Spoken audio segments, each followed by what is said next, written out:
नमस्कार, बुलेटिन में आपका स्वागत है। मैं हूं आपके साथ आशा सरमान। चलिए शुरुआत करते हैं बुलेटिन की। इस वक्त की बड़ी खबर से शुरुआत करेंगे। आपको बताते चले कि मतदाता सूचियों को लेकर आपको खबर दिखा देते हैं। लगातार आप देखिए जम्मू के अंदर किस तरह से ये खबर सुर्खियां बटोर रही है। जम्मू कश्मीर में नए वोटरों की संख्या 7 लाख पहुंचने की संभावना है। मतदाता सूचियों की रिवीजन एक्सरसाइज का काम यहां पर पूरी तरह से संपन्न हो चुका है और जम्मू कश्मीर का चुनाव विभाग जल्द नई सूचियां जारी करेगा और स्थानीय बनाम बाहरी की राजनीति करने वाले चारों खाने निश्चित होते हुए नजर आ रहे हैं। इस वक्त की बड़ी अपडेट, हर किसी की नजर चुनाव पर टिकी हुई है कि आखिर कब चुनाव आयोग जो है वो यहां पर चुनाव घोषित करेगा। लेकिन इस वक्त की बड़ी अपडेट आपको बताते चले कि जम्मू कश्मीर में नए वोटरों की संख्या 7 लाख पहुंचने की संभावना जताई जा रही है। ये वोटर किस तरह से बढ़ेंगे ये देखने की बात है और जानने की जरूरत। लेकिन मतदाता सूचियों की रिवीजन एक्सरसाइज का काम पूरी तरह से संपन्न हो चुका है और जम्मू कश्मीर का चुनाव विभाग जल्द नई सूचियां यहां जारी करेगा और नई सूचियां जारी करने के बाद किस तरह से सूरत-ए-हाल कश्मीर के अंदर रहेंगे, जम्मू के अंदर रहेंगे, ये देखने वाली बात है। क्योंकि स्थानीय बनाम बाहरी की राजनीति करने वाले चारों खाने निश्चित होते नजर आ रहे हैं। क्योंकि विपक्ष लगातार इस पर निशाना साध रहा था कि आखिर 25 लाख वोटरों की जो बात सामने रखी जा रही थी वो किस तरह से संपन्न होगी। लेकिन अब यहां 7 लाख जो संख्या है वो पहुंचने की संभावना लगातार जताई जा रही है और जम्मू कश्मीर के अंदर चुनाव विभाग जल्द नई सूचियां यहां पर जारी करेगी और स्थानीय बनाम बाहरी राज्यों की जो रणनीति करने वाले लोग हैं उनके कहीं ना कहीं आप देखिए चारों खाने चित होते हुए नजर आ रहे हैं। ऋतिका हमारी संवाददाता हमारे साथ जुड़ चुकी है। ऋतिका, जिस तरह से सवालिया निशान इस खबर पर हर बार लगता आया है कि किस तरह से वोटर लिस्ट जो है वो जारी होगी, लेकिन महज आप देखिए संभावना जताई जा रही है कि 7 लाख नए वोटरों की संख्या पहुंच सकती है। किस तरह से ये पूरी प्रक्रिया चल रही थी?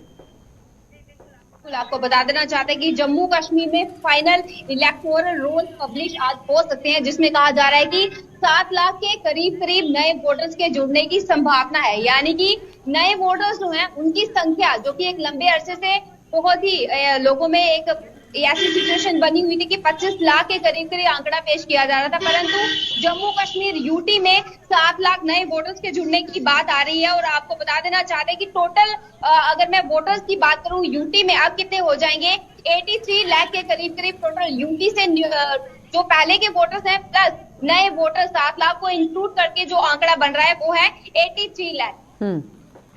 और उसके साथ साथ ऋतिका, जिस तरह से विपक्ष भी आरोप लगा रहा था कि बाहर से जो लोग यहाँ पर पहुंचे हुए हैं उन्हें भी वोटर बनाने की कोशिश जो है वो हो रही है, यानी पूरी तरह से निशाना साधता हुआ नजर आया। क्या लगता है कि ये जो 7 लाख वोटर सामने आएंगे इसमें किस तरह से वोटर लिस्ट जो है वो जारी होगी, कौन कौन लोग यहाँ पर वोटर लिस्ट के अंदर रहेंगे? जी बिल्कुल, आपको बता देना चाहते हैं कि 3 साल के अंतराल के बाद ये जो इलेक्टोरल पब्लिश की जा रही है, 3 साल के लंबे अंतराल के बाद, तो ऐसे में 7 लाख नए वोटर्स का नाम आना ये कोई बड़ी बात नहीं है, ये बहुत ही नॉर्मल है। तो जो पहले कुछ राजनीतिक दलों की तरफ से भय पैदा किया जा रहा था वो कहीं ना कहीं यहाँ पे गलत साबित होता हुआ दिख रहा है। और अगर मैं विधानसभा सीटों की बात करूं, कश्मीर और जम्मू की बात करना चाहूंगी। कश्मीर में 47 के करीब विधानसभा सीट दी जा रही है और जम्मू में 83। और आपको बता देना चाहते हैं कि जो इलेक्टोरल रिवीजन के लिए 20 डिप्टी कमिश्नर जम्मू कश्मीर में डेजिग्नेट किए गए थे एज ए डीईओ और साथ ही साथ 13,000 कर्मचारी भी इसमें शामिल थे। और ये जो लास्ट समरी रिवीजन है 2018 में हुई थी और अब जाके 3 साल का लंबा अंतराल है। तो ऐसे में 7 लाख वोटर्स का जुड़ना कोई असामान्य सी बात नहीं है, ये बहुत ही नॉर्मल है। विपक्ष की तरफ से ये भी निशाना साधा गया था कि बाहर से लोगों को ट्रेनें भर भर कर लाया जाएगा और वोट यहाँ पर डलवाए जाएंगे, उस पर कुछ कहना चाहेंगी? जी, आपको बता देना चाहते हैं कि ये भय जो है ये आम जनता के मन में भी बैठ चुका था, क्योंकि बहुत से राजनीतिक दलों से जुड़े हुए लोगों ने ये 25 लाख वोटर्स के मुद्दे को बहुत ज्यादा हाईलाइट कर दिया था। तो ऐसे में लोगों को भी लगने लगा था कि सच में क्या बाहर से वोटर्स को लाया जाएगा और वो लोग भी यहाँ पे आगे वोटिंग राइट्स का इस्तेमाल करेंगे। परंतु ये जो आंकड़ा पेश किया गया है इससे कहीं ना कहीं ये दिखता है कि यहाँ पे बाहर के वोटर्स को कहीं से भी एड ऑन नहीं किया गया है। 7 लाख जो वोटर हैं वो 3 साल के अंतराल के बाद यानी कि जम्मू कश्मीर के ही हिस्से होंगे। और जो नई सूची जारी की जाएगी उसकी तारीख की कोई घोषणा अभी तक हो पाई है कि कब तक वो सूचियां जारी हो जाएंगी? ऋतिका, आवाज आ रही है? जी, सूचियां जारी करने की तारीख कोई सामने आ पाई है अभी तक? जी, आपको बता देना चाहते हैं कि एग्जैक्ट डेट अभी तक नहीं बताई, पर आज के लिए जरूर कहा जा रहा है। और इसी के साथ इलेक्शंस को लेके भी थोड़ा सा डाउट लोगों के मन में कि आखिरकार इलेक्शन कब करवाए जाएंगे। तो आपको बता देना चाहते हैं अभी फिलहाल में इस साल में इलेक्शन नहीं हो पाएंगे, क्योंकि कड़कती सर्दियों की वजह से, जो कि मार्च तक चलने वाली हैं, मार्च के बाद जरूर चुनाव आयोग की तरफ से इलेक्शन करवाई जा सकती हैं। और जो सूचियों की बात है वो भी जल्द सबके सामने दिखा दी जाएगी। चलिए रितिका, बहुत बहुत धन्यवाद जुड़ने के लिए। तो फिलहाल आप देखिए कि अहम खबर पर रितिका जो है वो नजर बनाई हुई थी, जहां पर निर्वाचन आयोग की तरफ से किस तरह से बात सामने रखी गई है कि 7 लाख वोटर्स की जो संभावना है वो जताई जा रही है। लेकिन अब देखना यह होगा कि चुनाव आयोग चुनाव को लेकर कब तक यहाँ फैसला सामने रखेगा।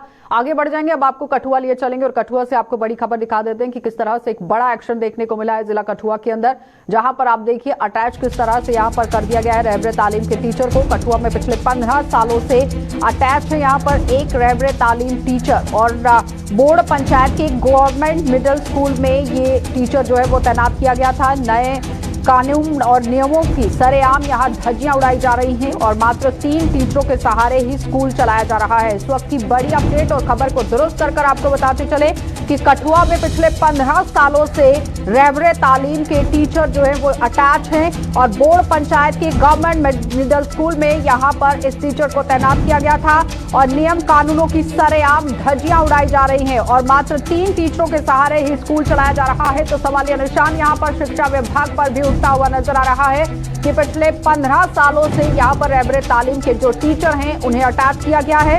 अभी तक बहाल क्यों नहीं किया गया, अलग अलग स्कूलों में क्यों नहीं भेजा गया, ये बड़ी बात, क्योंकि बोर्ड पंचायत के गवर्नमेंट मिडिल स्कूल से ये बड़ी खबर देखने को मिल रही है, जहां पर टीचर को तैनात किया गया है। और साथ ही साथ साफ तस्वीरें भी आप देख रहे हैं स्कूल के अंदर से किस तरह से काम वहां पर चल रहा है और मात्र 3 टीचरों के सहारे ही ये पूरा स्कूल चलता हुआ नजर आ रहा है, जो कि एक बहुत बड़ा सवालिया निशान शिक्षा विभाग पर लगाता हुआ नजर आ रहा है। इसी पर ज्यादा जानकारी के लिए रंजीव हमारे संवाददाता हमारे साथ जुड़ चुके हैं। रंजीव, पिछले 15 सालों से रहबरे तालीम के टीचर यहाँ पर अटैच हैं, अभी तक इस पर कार्रवाई क्यों नहीं की गई? आशा, मैं आपको बताऊं कि इस टीचर पर जो ये राहुल गुप्ता नाम का ये टीचर है, ये बोड़ा पंचायत में ये पुनैल गांव में लगा था 2005 में रहबरे तालीम के तहत इसकी नियुक्ति हुई थी।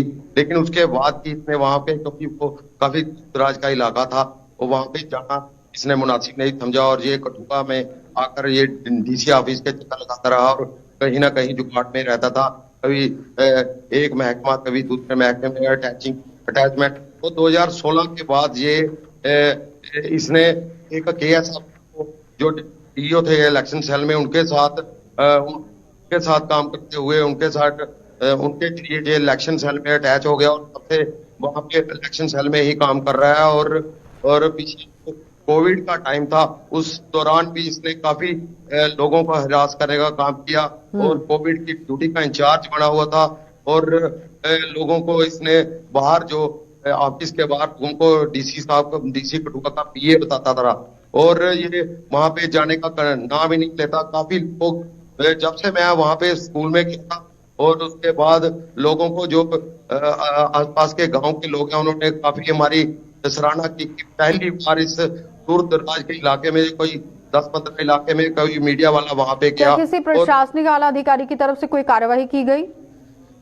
जब मैं कल डीसी राहुल पांडे जी से मिला और उनसे बाइट लेने की, तो उन्होंने मुझे कहा कि बस आप इसका नाम बता दीजिए, हम इसको वापस कर देंगे। उन्होंने उनसे बाइट लेने की भी कोशिश की कि ऐसा एक तो उन्होंने कार्रवाई की, पूरा आश्वासन दिया और सीओ कठुआ से मेरी बात हुई। और मैं आपको यहाँ पे बताऊं कि ऐसा टीचर जिसके खिलाफ पंचायत के सभी बाघ दिवस पर और बैक विलेज और जितनी पंचायत की ग्राम सभा में भी रजिस्ट्रेशन इसके पास जो इसके खिलाफ पड़ा हुआ है और अभी तक ये कार्रवाई नहीं की जाती, क्योंकि ये चमकाता था कि मैं डीसी ऑफिस में बैठा। बहुत बहुत धन्यवाद रंजीव जुड़ने के लिए। तो फिलहाल आपने देखा कि रंजीव हमारे संवाददाता हमारे साथ जुड़े हुए थे, जो बता रहे हैं कि किस तरह से एक टीचर जो है वो यहाँ पर कार्यवाही को अंजाम देता रहा। फिलहाल आला अधिकारियों की तरफ से ये कह दिया गया है कि कार्यवाही की जाएगी। आगे बढ़ जाएंगे, अब आपको सांबा लिए चलेंगे और सांबा से भी आपको दिखा देते हैं कि किस तरह से खबर जो है वो देखने को मिल रही है, क्योंकि अतिक्रमण के हवाले से आपको खबर दिखा रहे हैं और सांबा के सीमावर्ती मार्गों से अतिक्रमण हटाने की मुहिम अब शुरू कर दी गई है। जम्मू पठानकोट हाईवे पर भी प्रशासन ने इस अभियान को शुरू कर दिया है। अवैध पार्किंग के खिलाफ प्रशासन का डंडा यहां पर चल रहा है और डीसी के निर्देश पर कई विभाग हरकत में आ गए हैं। इस वक्त की बड़ी अपडेट लगातार आप देखिए सांबा से देखने को मिल रही है, जहां पर डीसी जो है वो किस तरह से निर्देश देती हुई नजर आई और अवैध पार्किंग के खिलाफ प्रशासन का ये डंडा चलता हुआ नजर आ रहा है कि अगर अवैध तरीके से कहीं पर भी किसी ने गाड़ी यहां पार्क की है तो उसके खिलाफ कार्रवाई की जाएगी। जम्मू पठानकोट हाईवे पर भी प्रशासन ने अपना अभियान तेज कर दिया है और सांबा के सीमावर्ती मार्गों से अतिक्रमण हटाने की भी मुहिम लगातार तेज हो गई है, क्योंकि बीच में आप देखिए किस तरह से अतिक्रमण जो है सीमावर्ती मार्गों पर भी किया गया है। इस पर से भी अतिक्रमण को हटाने की पूरी तरह से कवायद शुरू हो गई है और डीसी के निर्देश पर विभाग अब हरकत में आ गए हैं और अलग अलग विभाग जो है वो अब काम करते हुए नजर आ रहे हैं, क्योंकि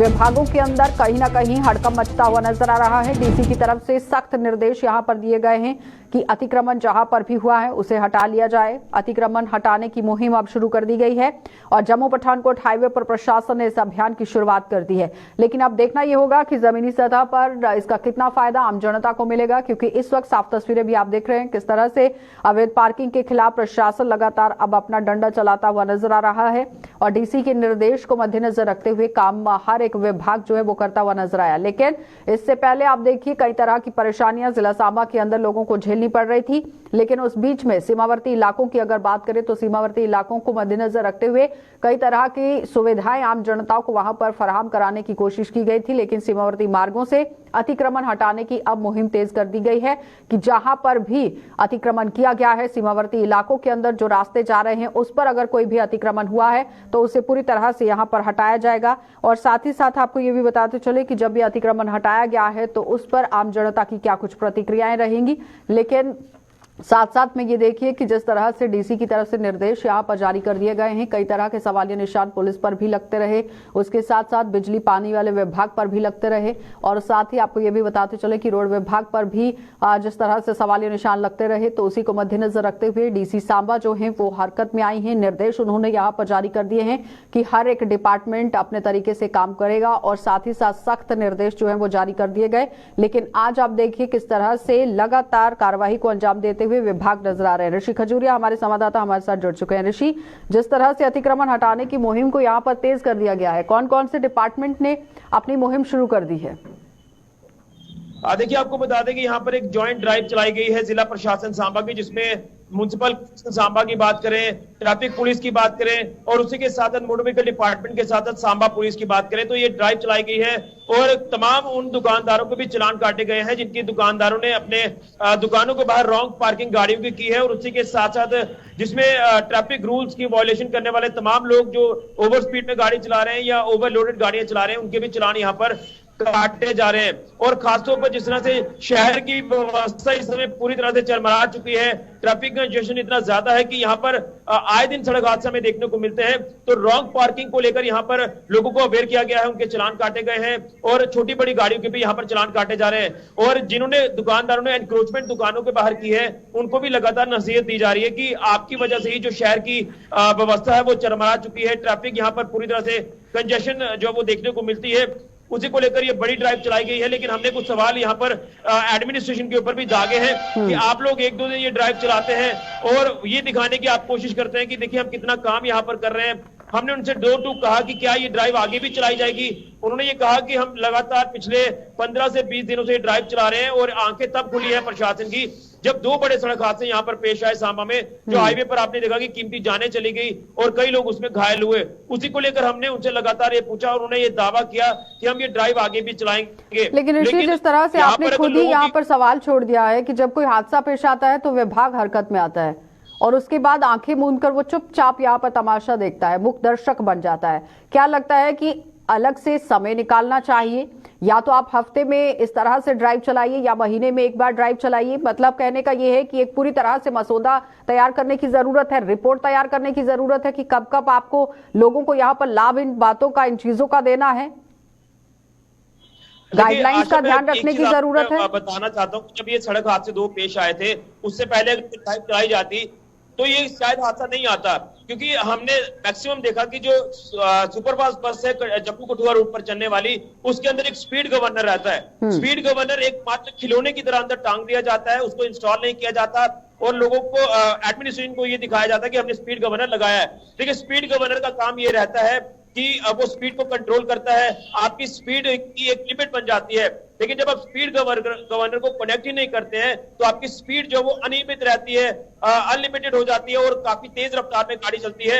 इसी को लेकर प्रशासन के ऊपर भी हमने ये सवाल उठाए कि अगर आपको पता था कि पहले भी इस तरह की चीजें पेश आई हैं, स्पीड गवर्नर होने के बावजूद भी उसको इंस्टॉल नहीं किया जाता, तो आपने कार्रवाई क्यों नहीं की? लेकिन अब हरकत है जब हादसे यहाँ पर पेश। चले खैर ऋषि, देर आए दुरुस्त आए, मगर आए तो सही, लेकिन इसी तरह से बार बार जो काम है वो करने की जरूरत है। फिलहाल बहुत बहुत धन्यवाद जुड़ने के लिए। तो आपने देखा कि ऋषि खजूरिया हमारे साथ जुड़े हुए थे, जो बता रहे हैं कि अतिक्रमण को हटाने के लिए किस तरह से मुहिम यहाँ तेज कर दी गई है। और उसके साथ ही आपको ये बताते चले कि डीसी की तरफ से ये निर्देश जारी किया गया है कि आखिर किस तरह से कार्रवाई को अंजाम देना है। आगे बढ़ जाएंगे, अब आपको रामबन लिए चलेंगे और रामबन से भी आपको खबर दिखाते चले कि शिक्षा विभाग किस तरह से यहाँ पर काम करता हुआ नजर आ रहा है। समग्र के माध्यम से यहाँ पर बच्चों को कितना लाभ मिल पा रहा है कि अब आपको दिखाएंगे, क्योंकि जिला सांबा के अंदर से अब आपको खबर दिखाना बहुत जरूरी था कि आखिर समग्र अभियान की शुरुआत यहाँ पर किस तरह से हुई है। रामबन में समग्र शिक्षा अभियान के फंड यूटिलाइज नहीं हो पा रहे हैं, पर्याप्त मात्रा में नहीं लग पा रहे हैं, उसका फायदा आम जनता तक नहीं पहुंच पा रहा है और सही ढंग से अमल में नहीं यहाँ पर योजना जो है वो लाई जा रही है। तो डीसी ने शिकायतों का संज्ञान लेकर एक्शन लेने का भरोसा दे दिया है। इस वक्त की बड़ी अपडेट जिला रामबन से देखने को मिल रही है, जहां पर रामबन में समग्र शिक्षा अभियान के फंड का सही से इस्तेमाल नहीं हो पा रहा है और सही ढंग से जब इस्तेमाल नहीं हो पा रहा है तो आप समझिए कि योजना किस तरह से ग्राउंड में अमल में लाई जाएगी। क्योंकि एक बड़ा दावा जो सरकार की तरफ से पेश किया जाता है कि परियोजनाएं और योजनाएं आम जनता की भलाई के लिए चलाई जा रही हैं, लोगों को मूलभूत सुविधाएं यहां पर फराहम कराई जा रही हैं, लेकिन उसका कितना लाभ जमीनी सतह पर आम जनता को और युवाओं को मिल पा रहा है, ये बड़ा सवाल बनता जा रहा है। लेकिन अब डीसी रामबन की तरफ से एक आश्वासन दिया गया है कि बहुत ही जल्द इस पर एक्शन लिया जाएगा, शिकायतों का संज्ञान यहाँ पर लिया जाएगा। और साथ ही साथ आपको ये भी बताते चले कि समग्र शिक्षा अभियान में बच्चों को कितना फायदा होना चाहिए था, अभी तक मिलता हुआ नजर नहीं आया है। और इसमें कुछ सामान जो है वो बच्चों को वितरित किया जाता है, शिक्षा का सामान जो है वो वितरित किया जाता है, जिसमें किताबें आती हैं और भी कई तरह के सामान जो है वो समग्र अभियान में आते हैं। लेकिन क्या वाकई में दूर दराज के जो बच्चे हैं उन्हें इसका लाभ मिल पा रहा है या नहीं, इस पर अब सवालिया निशान बनता हुआ नजर आ रहा है। क्योंकि एक तरफ आप समग्र अभियान यहाँ पर शुरू करते हैं, लेकिन उसका लाभ जमीनी सतह पर कितना पहुंचता है और किस तरह से मिल पा रहा है युवकों को, ये अब बड़ी बात हो रही है। क्योंकि आप देखिए, एक बड़ा दावा तो जरूर पेश किया जाता है, लेकिन उस दावे का जमीनी सतह पर पहुंचना बहुत जरूरी है। क्योंकि युवा हमारे देश की रीढ़ की हड्डी है और अगर उसके लिए कोई योजना यहाँ पर चलाई गई है तो पर्याप्त मात्रा में वहां तक पहुंचना भी बहुत जरूरी है। नदीम हमारे संवाददाता हमारे साथ जुड़ चुके हैं। नदीम, ये बताइए, जिस तरह से समग्र अभियान की अगर बात की जाए तो युवाओं को इसका कितना फायदा अभी तक हो पाया है, क्योंकि जो फंड्स आए हैं वो पर्याप्त मात्रा में लग ही नहीं पा रहे हैं। जी बिल्कुल आशा, देखिए मैं आपको एक चीज बता दूं, जहां समाग्रा स्पोर्ट्स एंड फिजिकल ग्रांट की बात करूं मैं, जो एजुकेशन जोन के मुख्तलिफ डिस्ट्रिक्ट्स के मुख्तलिफ जो एजुकेशन जोन से वहां तक था, लेकिन प्राइमरी स्कूल तक पहुंच है। सबसे पहले मैं आपको एक बता दूं, हम एजुकेशन जोन रामबन की बात करेंगे जो डिस्ट्रिक्ट एक हिस्सा है। अगर इस एजुकेशन जोन की हम बात करें, 40 हमारे पास आपका समाग्रा स्पोर्ट्स एंड फिजिकल ग्रांट का, तो इस यूटिलाइजेशन के, क्योंकि इस तरह पैसे हमारे पास इतनी पैसे इस तरह से खर्चना है, आपके पास मास्टर लेवल और जोनल लेवल पैसे को सर खर्च करने के लिए, और इस पैसे को अगर 28 मार्च से पहले आपको पैसे को 25 तक यूटिलाइजेशन सर्टिफिकेट देना था, लेकिन नहीं हुआ। उसके बाद अगर से हमारी नॉलेज में बात लाई गई और हमने जेडीओ अगर समय रहते इसका इस्तेमाल नहीं हुआ है तो जाहिर तौर पर कि ये सारी पेमेंट लैप्स हो जाएगी। इस तरह से फंड्स अगर लैप्स होते रहेंगे तो फिर उसका मुख्य कारण क्या कुछ और इसका जिम्मेदार कौन? क्योंकि सरकार की तरफ से फंड्स दिए जा रहे हैं, लेकिन उन्हें लगाने के लिए।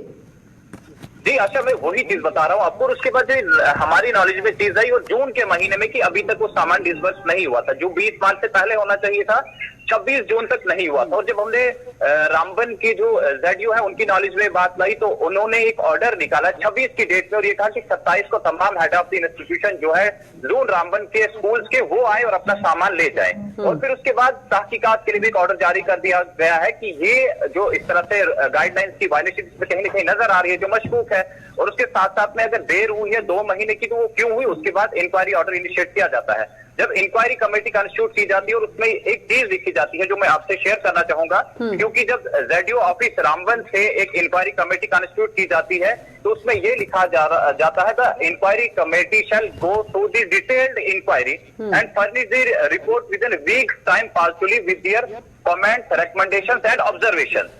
तो ये चीजें इंक्वायरी रिपोर्ट जब हमारे पास नहीं आई और अगर एक हफ्ते में इंक्वायरी कमेटी, अगर आप 30 जून को फ्रेम करते हैं तो जाहिर सी बात है एक हफ्ते के अंदर रिपोर्ट आनी चाहिए थी, नहीं आई। और फिर जब हमारे पास इंक्वायरी रिपोर्ट नहीं पहुंची तो हमने आरटीआई के जरिए से इंक्वायरी रिपोर्ट मांगनी चाहिए। और जब हमें इंक्वायरी रिपोर्ट मांगी है माह सितंबर की 5 तारीख को हमें इंक्वायरी रिपोर्ट मिलती है और उसमें यह लिखा जाता है कि हमने सेम वही नंबर जिसके जरिए से इंक्वायरी कमेटी कॉन्स्टिट्यूट की थी, जिस ऑर्डर के जरिए से हमने वो ऑर्डर मेंशन करके कहा कि इसकी हमें इंक्वायरी रिपोर्ट दे दीजिए। और उस बड़ा हैरानकुन जवाब मिलता है हमें, और ये होता है कि the constituted committee by the then ZDO was to verify the items not to conduct any detailed inquiry। एक तरफ ये कहा जा रहा है कि डिटेल्ड इंक्वायरी, और जब जवाब मांगा जा रहा है तो तब कहा जा रहा है कि नहीं जनाब, इसका मकसद नहीं था कि हमको डिटेल्ड इंक्वायरी करें। हालांकि 5 सितंबर को हमें आरटीआई का रिप्लाई मिलता है विद इन 30 डेज, लेकिन 8 तारीख की डेट में हमारे क्या पास लगता है नदीम की मिली भगत की वजह से ये सारा काम होता जा रहा है? जी बिल्कुल, देखिए कहीं ऐसा तो नहीं है कि तार भ्रष्टाचार के साथ मिलते जा रहे हैं? जी बिल्कुल, देखिए आशा, ये तमाम चीजें तो मशकूक है कि एक तो आप डिले कर रहे हैं, हफ्ते की रिपोर्ट आपको 2 महीने में तैयार नहीं होती। 20 मार्च से पहले जो फंड यूटिलाइज हो जाने चाहिए थे वो आपके 27 जून तक यूटिलाइज नहीं हो रहे हैं। और उसके बाद जब आप डिटेल्ड इंक्वायरी की जो है अहकामात साबित करते हैं तो आपके पास डिटेल्ड इंक्वायरी भी 2 महीने तक नहीं होती है। और अगर आरटीआई रिप्लाई में आप पहले ये साफ मना कर रहे हैं कि डिटेल्ड इंक्वायरी करने का हमारा कोई मकसद नहीं था, जबकि आपने अपने ऑर्डर में मेंशन किया है, और उसके बाद फिर 8 सितंबर 5 और 8 3 दिन के बाद आप दोबारा से एक रिपोर्ट, इंक्वायरी रिपोर्ट सबमिट कर रहे हैं, और इनकी इंक्वायरी रिपोर्ट्स भी आपके पास 2 हैं। एक इंक्वायरी रिपोर्ट कुछ और कह रही है, दूसरी इंक्वायरी रिपोर्ट कुछ और कह रही है। तो ये बीच में जो इतना तमाम चीजें हुई है, डिले किया गया है, तो कहीं ना कहीं ये तमाम चीजें तो मशकूक है। लेकिन इस सब पर हमने जिला तरक्याती कमिश्नर रामन से बात की है आज की डेट में, और उन्होंने कहा है कि बिल्कुल इस मामले की तहकीकात की जाएगी कि ये कहाँ पे गलत हुआ है, क्या प्रॉपर तरीके से अगर फंड यूटिलाइज नहीं किए गए हैं, क्या टाइमली क्यों नहीं पहुंच पाए, क्या वजूहात। और सवाल ही यही है कि जब फंड्स आ रहे हैं, फंड्स मिल रहे हैं, लेकिन उसका सही से इस्तेमाल नहीं हो पा रहा, समय रहते इस्तेमाल नहीं हो पा रहा,